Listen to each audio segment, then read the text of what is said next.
पाहतोय गिरगाव चौपाटीवर अजूनही बाप्पांचं विसर्जन सुरू आहे। वेगवेगळ्या मंडळांच्या बाप्पांचं विसर्जन अजूनही सुरू आहे। मुंबईतील रस्त्यांवर गणेश भक्तांची तुफान गर्दी आपण पाहतोय।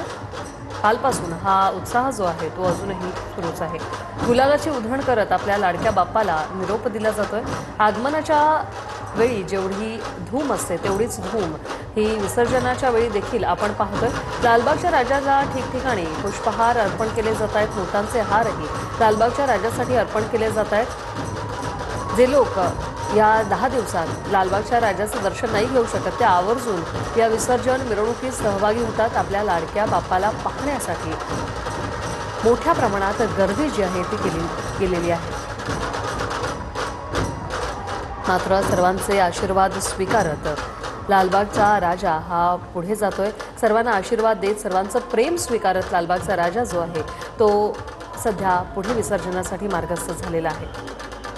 सर्वच भक्तांवर आपला आशीर्वादाचा हात ठेवत लालबागचा राजा आता पुढे निघालाय। आपापल्या परीने आपल्या लाडक्या राजाची सेवा जी आहे ती या भक्तांकडून केली जाते। ठिकठिकाणी लाडक्या राजाचं स्वागत करण्यात आलेलं आहे। अनेक ठिकाणी पुष्पवृष्टी करण्यात आलेली आहे, पुष्पहार अर्पण करण्यात आलेले आहे आणि ऐटीत बसलेला हा लालबागचा राजा आपण या ठिकाणी पाहतोय। लालबागच्या राजाला निरोप देण्यासाठी भाविकांनी मोठ्या प्रमाणात गर्दी केलेली आहे। काल मंडपातून ज्यावेळी लालबागचा राजा बाहेर आला त्यावेळी देखील मोठ्या प्रमाणात गर्दी करण्यात आली। ही शान कुणाची, लालबागच्या राजाची अशा घोषणांनी संपूर्ण लालबाग परिसर जो आहे तो दुमदुमून गेला।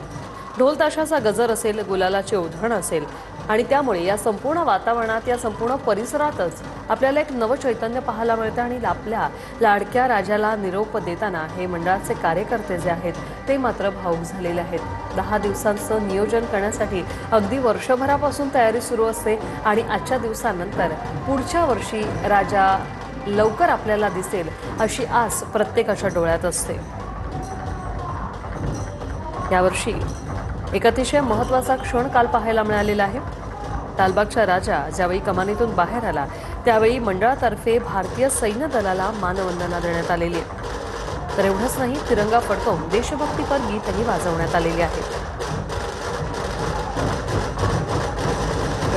त्यासोबतच घराघरातून सैन्य दलात सहभागी होणाऱ्यांची संख्या वाढायला हवी असा संदेश यावेळी देण्यात आला आणि तिरंगा रंगाचा पेपर ब्लास्टही करण्यात आलाय आणि मोठ्या प्रमाणात गुलालाची उधळण करण्यात आलेली आहे। नवसाला पावणारा राजा अशी ओळख असलेला हा लालबागचा राजा 1934 साली लालबागच्या राजाची स्थापना झाली आणि ती स्थापनाच मुळी नवसाने झाली होती।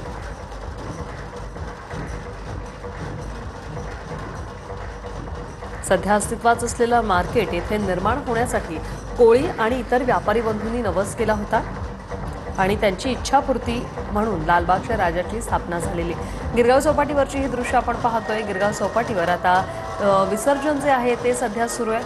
आपला लाडका बाप्पा संपूर्ण नजरेआड होईपर्यंत हे भक्तगण या ठिकाणी उभे राहतात। आपल्या लाडक्या बाप्पाची एकही छबी आपल्याकडून सुटू नये यासाठी हे सर्वच भक्तगण प्रयत्नशील असतात। गिरगाव चौपाटीवरची ही दृश्य आपण पाहतोय। गिरगाव चौपाटीवर अजूनही गर्दी मोठ्या प्रमाणात आहे, मात्र नियोजन देखील तेवढ्याच प्रमाणात करण्यात आलेलं आहे। तुफान गणेश भक्तांची ही गर्दी आहे, मात्र सोयी सुविधाही तेवढ्याच ठेवण्यात आलेल्या आहेत। मग ती स्वच्छतागृह असतील, व्यासपीठं असतील, मुंबई महानगरपालिका आणि पोलीस प्रशासनाकडून योग्य ती खबरदारी घेण्यात आलेली आहे।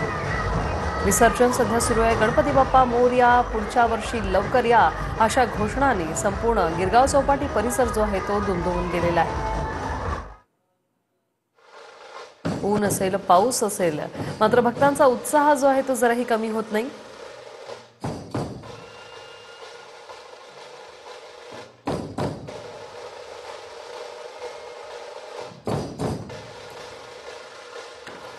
ही लालबागच्या राजाची दृश्य इसवी सन 1934 साली होळी वल्हवणाऱ्या दर्या सरंगाच्या रूपात या श्रींची स्थापना झाली होती आणि इथूनच नवसाला पावणारा लालबागचा राजा म्हणून लोकमान्य टिळकांनी स्वातंत्र्यपूर्ती व्हावी यासाठी सार्वजनिक गणेशोत्सवाची स्थापना केली। लालबागच्या राजाची स्थापना 1934 साली करण्यात आली आणि ती स्थापनाच मुळी नवसाने करण्यात आली। सध्या ते अस्तित्वात असलेलं मार्केट येथे निर्माण व्हावं यासाठी कोळी आणि इतर व्यापारी बंधूंनी नवस केला होता। त्या काळात मंडळ गणरायाच्या मूर्तीस निरनिराळ्या नेत्यांची रूपं देत होतं। इसवी सन 1946 साली श्रींची मूर्ती ही नेताजी सुभाषचंद्र बोस यांच्या वेशात दाखवण्यात आली। तर 47 साली देश स्वतंत्र झाला आणि त्यावेळी जनतेस झालेला आनंद शब्दात व्यक्त करणं शक्य नव्हतं। त्यावर्षी या मंडळाने पंडित जवाहरलाल नेहरू यांच्या वेशात या श्रींची मूर्ती बैलगाडीत विराजमान झालेली दाखवली। तर 1948 साली मोहनदास करमचंद गांधी यांची हत्या झाली तेव्हा त्यांच्या वेशभूषेत या मूर्तीचं रूप साकारण्यात आलं होतं। –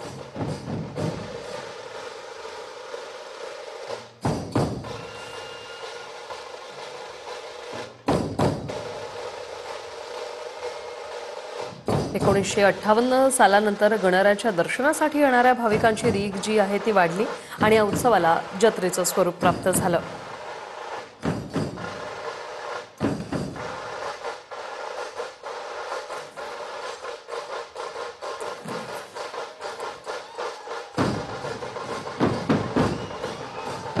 उत्साह जो आहे तो सुद्धा नेहमी इतका ओसंडून वाहत असतो। म्हणजे लालबागच्या राजाची विसर्जन मिरवणूक जिथून सुरू होते म्हणजे मंडपापासून जी सुरू होते तिथून वाटेत एक एक करत सगळे भक्तगण जे आहेत ते येऊन या विसर्जन मिरवणुकीत सामील होत असतात। मंडळाचे पदाधिकारी आणि मुंबईकर आणि त्याही सोबतच राज्यभरातून अनेक भाविक जे आहेत ते लालबागच्या राजाच्या विसर्जन मिरवणुकीत सहभागी होण्यासाठी काही वेळेला आवर्जून येत असतात। ज्यांना या 10 दिवसात दर्शन घेणं शक्य होत नाही असेही मुंबईकर वाटेत ठिकठिकाणी या विसर्जन मिरवणुकीत सहभागी होत असतात।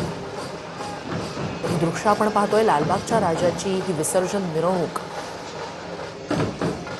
काल साधारणतः 12च्या सुमारास 12 नंतर लालबागच्या राजाचं मंडपाबाहेर आगमन झालेलं होतं आणि तेव्हापासून सुरू झालेली ही विसर्जन मिरवणूक आहे जी आत्ता सुद्धा तितक्याच उत्साहानं आणि भक्तिभावानं सुरू आहे। ढोलताशाच्या गजरात मिरवणुकीत सगळे भाविक फिरकतायत। लालबागच्या राजाची ही विसर्जन मिरवणूक आहे। ठिकठिकाणी लालबागच्या राजाचं स्वागत केलं जात असतं। काही ठिकाणी पुष्पवृष्टी केली जाते, काही ठिकाणी भले मोठे हार जे आहेत ते लालबागच्या राजाला घातले जातात। गुलालाची उधळण असते, स्मोक फायर असतं। अर्थात लालबागच्या राजाचं एक छबी आपल्या कॅमेऱ्यात टिपण्यासाठी लालबागच्या राजाचं दर्शन घेण्यासाठी म्हणून ठिकठिकाणी भाविक वाटेत रस्त्यावर थांबलेले असतात। म्हणजे वाटेत जिथे जिथे लालबागचा राजा ज्या मार्गावरून विसर्जन मिरवणूक लालबागच्या राजाची जाणार आहे त्या ठिकाणी अगदी रात्रीपासूनच आवर्जून येऊन भाविक जागा पकडून असतात, थांबून असतात। आणि जशी ही विसर्जन मिरवणूक मार्गस्थ होत असते तसं वाटेत अनेक मुंबईकर येऊन या विसर्जन मिरवणुकीत सहभागी होत असतात। ही दृश्य आहेत लालबागच्या राजाची। दुसरीकडे पुण्यातली आपण दृश्य पाहतो आहोत।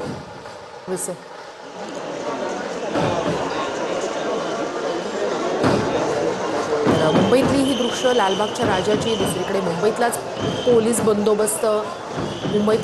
बंदोबस्त आपण पाहतो आहोत। विसर्जन मिरवणूक पुण्यात सुद्धा सुरू आहे, मुंबईत सुद्धा अजूनही विसर्जन मिरवणूक सुरू आहे। तर मोठा असा पोलीस बंदोबस्त गिरगाव चौपाटीवर ठेवण्यात आलेला आहे कारण गिरगाव चौपाटीवर या मोठ्या गणेश मूर्ती ज्या आहेत त्यांचं विसर्जन हे गिरगाव चौपाटीवर होत असतं। तर दुसरीकडे ही जुहू चौपाटीवरची ही दृश्य आपण पाहतोय। या ठिकाणी आता सध्या स्वच्छता मोहिमेला सुरुवात झालेली आहे। अभिनेता अक्षय कुमार, मंत्री मंगल प्रभात लोढा यांच्यासह इतर मान्यवरांच्या उपस्थितीत जुहू चौपाटीवर स्वच्छता मोहीम